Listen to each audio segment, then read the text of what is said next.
My mother Susan raised her glass high. Her smile was hard as stone. She is the daughter I am proud of. The table cheered. My sister Sarah leaned back in her chair, basking in the glow. Her smirk was a cold look aimed at me. Just then, the waiter arrived. He placed the heavy bill folder down in front of me with both hands. Hira $500. All eyes shifted.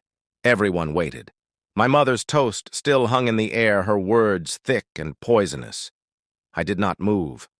I just let the weight of that bill sit there staring up at me.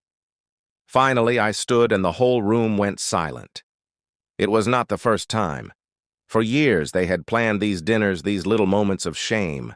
I was the reliable one, the one with the good job, a stable salary, and a credit card. They never ran out of credit because I always paid it off. My sister Sarah was the favorite daughter. She was careless, pampered, and self-sabotaging.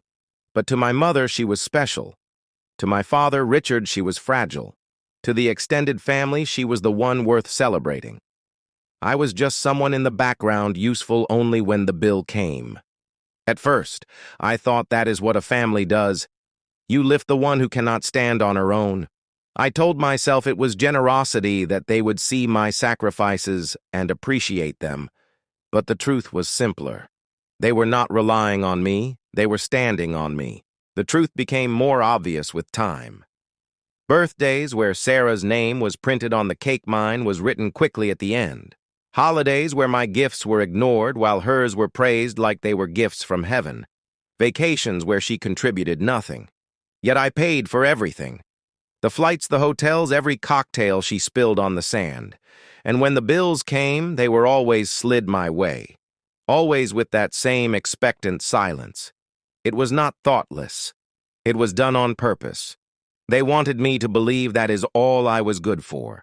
The shift came slowly. I stopped offering, I stopped volunteering. I let the silence hang a little longer each time. I wanted to see how long it would take before anyone else reached for the check. They never did. That is when I knew I was not a daughter to them. I was just a walking wallet. So I began to plan. The first step was simple. I booked this dinner myself. I reserved the private room and pre-ordered the wine, the courses, the champagne. I even called ahead to confirm the price. When a $500, a round number, painful enough to sting, but believable enough not to raise suspicion. Then before the evening began, I arranged one last detail. I switched the credit card on the reservation. Not mine, my sister's. The same sister who smirked, now sipping her wine, basking in our mother's praise, waiting for me to reach for my purse like always. When I stood, I did not raise my voice. I did not make a scene.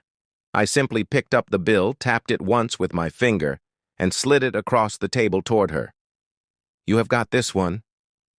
Her smirk disappeared. "What?" "You heard me," I said. My tone was calm and final. "It has your name on it." She looked confused, then panicked. She flipped the folder open and saw her own signature from when she arrived late, and without thinking handed her card to the waiter. Her mouth opened, but nothing came out. The silence in the room thickened, pressing down on everyone. My mother's smile died. My father shifted uncomfortably for once, looking anywhere but at me. I leaned down close enough for Sarah alone to hear. "Consider it repayment," I whispered. "For every bill I have covered, for every time you smirked while I bled." The waiter returned, pen in hand. Sarah's hands trembled as she signed, her jaw was tight, and her eyes glared at me. When it was done, I fixed my jacket and pushed back my chair. "Enjoy the rest of your night," I said softly. "I am done." And I walked out. The calls started before I got to my car. My mother first, her voice was full of anger. "How could you embarrass her like that?" I let her words just pass by me. My silence the only answer. Then my father, Richard, serious and ordering me. "You have made your point. Come back and fix this." I hung up without replying. Finally, my sister Sarah. Her voice cracked, full of desperation. "You cannot leave me with this. I do not have the money. You know I do not." I smiled to myself into the night air. Then maybe it is time you learned what it feels like. Click.